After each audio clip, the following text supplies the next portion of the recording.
Welcome once again to the Coach Damon Floyd Show here on ESPN Cleveland 101.3. I'm your host, Gary Ownbey. Our program each week brought to you by Ownbey Appliance on Dirt Key Road.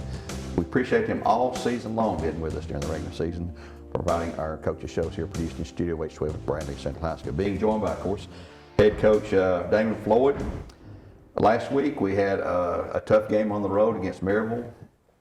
First quarter, had a couple of picks, looked good there. Defensively, we started out strong and scored us first period, and then things sort of went south on us in the second period. But that's happened so many times to other the Maryville opponents too. It's not just Bradley it happens to. But take away that second quarter, which you can't do, and it's a 7-0 game. But it was a tough game. Their defense, and we've played Oak Ridge, we've played Maryville. Somebody asked me what I thought. So, well, Maryville to me seems better offensively and defensively too as well. But when they play this week, you got an opinion on who's going to win that game? Or Maryville. I mean, it's like I said last week. I mean, Maryville's linebackers.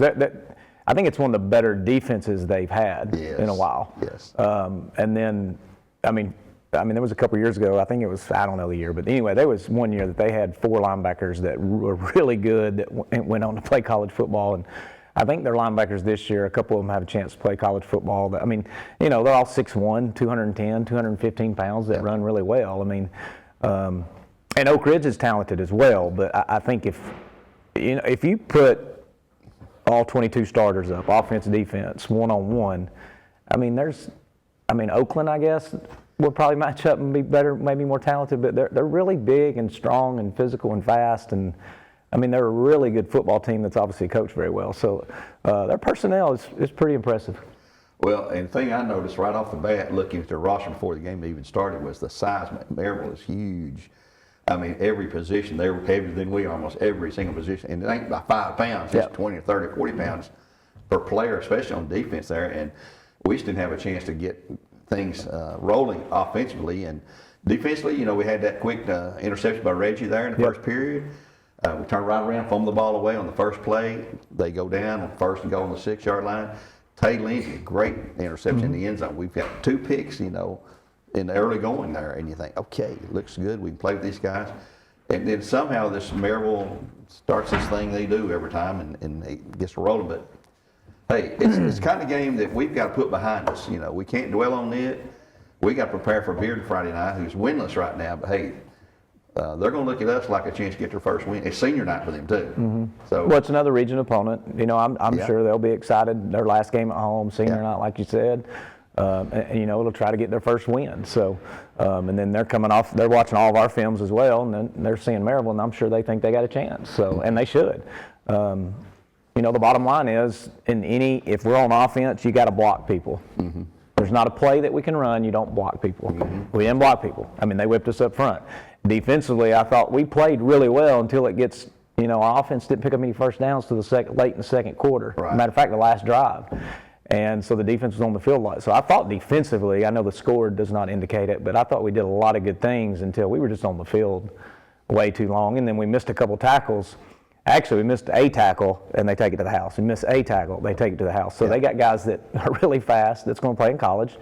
And you know, when you play good teams like that, we just weren't able to get off blocks, you know, quite like we had in the past. I mean, there was some tough matchups where they're on us. So it's tough to play a team like that. I was, to be quite honest, I was really disappointed in some of our effort. Now, some of our guys, the majority of our guys, are giving great effort. They're doing things, but then we started doing things we haven't been doing, and that was the frustrating part. And look, that falls on me. I get it. I'm the coach, so I didn't have them ready to play like I thought we would go in there and fight, and we didn't fight the whole game, and that's what was disappointing. Well, and you talk about our defense, the size differential with the weights change. I think that just wore our defense down because that's after an awful lot of time. And then the play that just, I don't know, 0.5 of a second in the first half. It's 4th down for them on about midfield, 49-yard line to be exact, you know, and they line up punt. Yep. There's a timeout call. They come back out, and they don't go into punt formation, and they hit that flat, pass out in the flat, bam, like I say. Well, and we missed 2 tackles on that one, you know, where if we tackle him, I think we get the ball back. They'd be short of the first down. Yeah. So you know, the punt, they line up in a different formation than they ever lined up in. So I thought they had a fake. So we wanted to make sure and get different personnel on. And then so that's why we called the timeout, is because they did an overload formation, which they haven't shown. And we watched all their films, a couple of their scrimmages. So, you know, we thought, and it was 4th and 2, so they could have faked it very easily. And I wanted to make sure we were ready. And then, you know, obviously they come out and score. But yeah, you can't let a team like that score on explosive plays. And that's what we did the first couple of drives is, you know, we got them in 3rd and long. I'm talking about 3rd and 8 or 9, I think three, maybe 4 different times in the first half. And their quarterback made plays where we couldn't tackle him in space. I mean, we can't be faster than what we are. Yeah. I mean, he's an athlete. And then there's a couple times, you know, we didn't get quite the pressure when he got to stand in the pocket and throw some in the windows that were very, very tight. I thought we had really good coverage. And he threw it in tight windows, and it's 3rd and 10, and they pick up 11, you know. Yeah.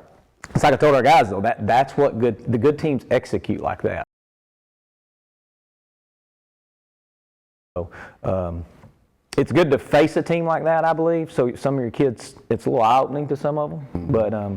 But yeah, you know, it is what it is, and hopefully we learn from it and we get ready for the next one.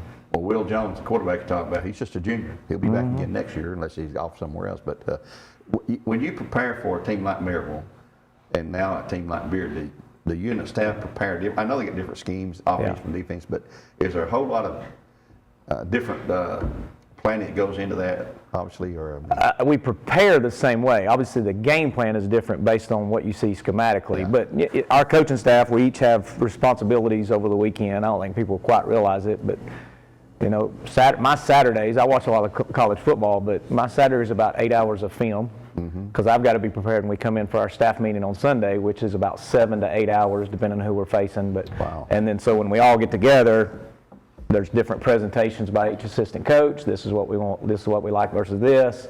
And then we get in the office, and quite honestly, there's a lot of arguments. And sometimes it gets heated. But hey, at the end of the day, when we walk out of that staff meeting, we are all on the same page, and we got each other's back. And that's what you got to do. You got to have checks and balances. And you know, I really like our coaching staff, and I think they try as hard as they can to get us prepared. I know some people may have a different opinion on what we call on Friday nights. That doesn't bother me a bit. They're not in that war room with us. You know, if you don't know what front and coverage of the defense is, I really don't want to hear what your opinion is on the play call. So, but you know, it is what it is. We got whipped Friday, and that includes myself, and I got to do better. Well, and probably nobody besides your coaches and your wives know how much time you spend on the weekend preparing for that. Because everybody else thinks, they got the weekend off. They'll come back in here Monday and do whatever. They have no clue of what you guys do. And it's nothing that we do different than any other coaching staff. I know. You know, there's coaching. That's right. It's coaching, and is it draining? Yes, but there's a lot of fun to it. You know, when you're trying to making a plan and trying to execute that plan. And we just didn't execute the plan like we should have, and that's the result we get. Well, you said last week, you know, that part of the fun of being a coach is that game planning. You know, preparing for that game, trying to figure out by watching film and seeing what's going on, what you think you can do to be successful. But that's always got to be a lot of fun there. Sometimes. Yeah. Let's take a break here for LB Appliance. We'll come back and look at the upcoming game this Thursday night, folks. Halloween Eve, I guess we could say, at Bearden, our final regular season game of the year. We'll be back in just a couple of minutes.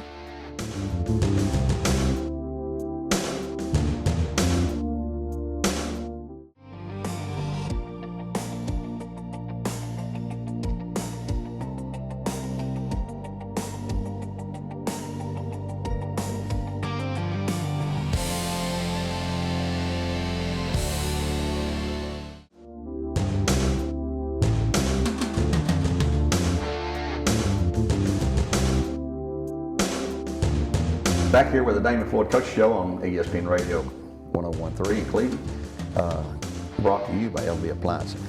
Just like, I'm going to sort of compare Bearden and us. Last year we went through a devastating number of injuries. I mean, it was just key players week after week after week that were out for extended periods of time, if not all season. You know, it's just part of the game. You know, nobody's going to cry about it and whine about it. It just happened. But Bearden has seen its own chaotic season this year. Their head coach got dismissed back in the summertime.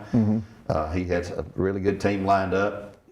Several of those chose to depart and go to other schools or not play or whatever. And that's got to be. You've not been 0-8 before. Last year 3 wins was your worst record in 20 years. I don't know how a coach looks at or how they work when you're 0-8 for the season and you're facing maybe a winless year. I mean, is it?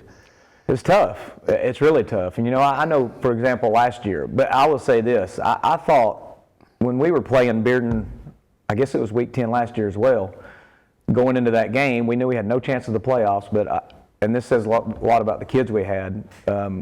We went through a lot of injuries, and by the end of the year, if we're being honest, we just didn't have a lot of talent that could match up with, especially like a Bearden team last year. But you would have thought we were 10-0 the way we practiced. And so as a coach, yeah, you want to win more, but I was as proud of that team last year for just to keep fighting. And it was fun going to practice because those guys practiced hard. They really went with the right intentions. So it is tough for them. I think it's tougher for me to see kids not succeed that you're close to, and you see how hard they work. That's the tough part. But I feel for Bearden and their kids because it's a tough sport, and we've been on the losing side of that. And everybody puts a lot of hard work in it to try to go have success on Friday night. And the fact of the matter is, I'm assuming I don't know those guys at Bearden that's up there now, but I would assume they understand. We play in a tough region, and the coach before, Coach Jones, he had really, really talented players. A lot of them came when he was there to play for him, and when he left, I don't know the exact amount, but it was a lot, a big turnover. It was like a college team right now in the portals. Like there was huge turnover, right. So there wasn't many left from the former regime. But he had set up a schedule that was as tough as any in the state. And so they really went through the gauntlet, and I think they're paying the price a little bit now. They have lost some guys to injury. It's hard to tell on film like who is really the starters because one guy's in this game, he's not the next. So I'd say they're probably going through some of the stuff we went through last year, and yes, it's tough. Well, let's make it a little bit tougher on if we can, because we need to get. We ought to be pretty upset, and I was hope we are. If they're not, we're in the wrong place, and I was embarrassed, and our kids should be embarrassed, and we should play with a little attitude. Well, this is a game that we have a chance now to clear our minds, forget about Maryville. We can talk about it, put it behind us now. But we need to get our mindset because we're guaranteed to be in the playoffs. We know we're going to play somewhere next Friday night. Don't know exactly, who. We think we know who it will be, but it's a chance for us to come out, I hope, and have a really good game offensively and defensively. And hey, we're ready to go fight in the playoffs and just see what we can do there. But I feel sorry too for the Bearden guys because they're a good school. Traditionally, a very, very strong program. Oh yeah. And we've had a lot of good games with them throughout the years. I don't know what our record is versus them, but I would say it's pretty close to even. 8-5. 8-5 our way. 8-5 our way. So yeah, I mean, I don't feel sorry for them. I don't want to send that message because nobody feels sorry for us. But hopefully that it's tough to practice this week because of the weather, but they're dealing with the same thing. So. We'll probably have a long one today. It looks like we got a break in the weather today, so today's will be really, really long practice because it's really the only practice of the week. So, yeah, like you said, we got to flip the page and move on to the next one. So I'm sure they're waiting for us and ready to play us. Yeah, they didn't feel sorry for us last year when we were going through our struggles there. So, I mean, hey, it goes in cycles sometimes, folks. But they're only averaging 8 points a game. Obviously, their offense is struggling. And they're giving up a lot of points, 30 points a game. So the games that they've lost have been pretty much really, really decisive losses. Yep. And I don't know what to say about them except it's going to take a good effort from us. We need to have a really good night in every aspect of the game. Our special teams, our punting wasn't there where it should be last week. No, it was rough. It was just a lot of things went wrong. And, hey, it's a chance to forget about it, move on there. Another question for you, too. I don't know if you know this. How close is Wiley Susquich to breaking the all-time tackles rate? Any idea? Let's see. I think it's 12. I can be off one or two, but I'm almost positive. I asked this question Sunday in our staff meeting. I think it's 12. So he's 12 away from breaking the all-time tackle. And that's incredible to even think about. The guys we've had here, I mean, Dale Jones and Tito Williams, Tucker Bolton is the leader actually. But man, we've had a lot of really, really good players come through here, and I don't think he gets enough credit for if hopefully he continues on and breaks this record. But yeah, what a feat! Unbelievable. And he's not that big a guy. But he's 190-ish pounds. He's in the 1,000-pound club, which means bench, squat, and clean. He lifts over a total of 1,000 pounds. That's impressive. Yeah. He's pretty fast. He's a tough wrestler, which some of our best tacklers of all. Some of our Bradley Coball, Tucker Bolton was a wrestler, but some of our best tacklers have always been wrestlers. And then, you know, that wrestling sport, it gets you, you're one-on-one, like there ain't nobody to help you. So I think that attitude helps you in football, and I think it definitely helped Wiley. Well, and our defensive front three, you know, they're still doing their thing, but we got a lot of good guys. Andrew Carroll, he just gets to see, call his name all the time. Jaden Gray, I mean. Yep, Jaden's had a really, really good year, and really proud of him because he's a kid that puts in a lot of effort to it. So. Jeremiah Brownlow, defensive back, man, he's had a good year. And Tay Lindsay, I thought Tay Lindsay Friday. Yes. If we had a player that we didn't give a player of the week because when we get beat like that, you know, it's a team sport. But I thought Tay Lindsay probably would have been our player of the week defensively. He made the nice pick in the end zone. He made some huge tackles, and him and Jaden Gray really do a good job of setting our secondary up based on a lot of calls they see. So really proud of those two, and they're juniors. They'll be back next year. Well, Tay Lindsay was our pick on the radio. Good. As player of the game there. So I know that. Like to salute him and all. It's fun to pick those kids out. And then at the radio station here on ESPN Cleveland, Wiley Suskowitz on defense. He had 10 tackles. He led the team in tackling. So the guy we've been talking about. And I'd love to see him break that record with 12 tackles Friday night. He can do that. I hope he does. I hope he does too. I think we got to celebrate that. We need to do something special for him when he breaks it. You don't have a more hard-playing player than him. I describe him a lot of times like playing with his hair's on fire because he is. Nobody knows this, but I can say it now. Yeah. So Monday, he actually took a knee to the thigh, and his thigh swelled up. Oh, man. And was hardly able to practice all week. And that shows you the kind of toughness. And he still goes out there and has 10 tackles, never complains. Yeah. We actually, Monday, it's like, I don't know if he's going to be able to play Friday. But once again, that toughness. Yeah. You know, he's a bear for sure. He earns everything he gets too, man. You wish everybody could be that aggressive there. We're going to wrap things up here for the Coaches Show, brought to you by LB Appliance here on ESPN Cleveland 1013. These programs are also available on YouTube for free, so just look those up. Look for the Bear Network, BCHS.TV. It's also on our pregame show here coming up. We'll have the kickoff here shortly on ESPN Cleveland 1013 as the Bears on Thursday night. Now, Thursday night, keep reminding people that, we'll go to Bearden, 7 o'clock kickoff there, our final regular season game of the year. Till next time, we'll say so long for now. God bless and go Bears.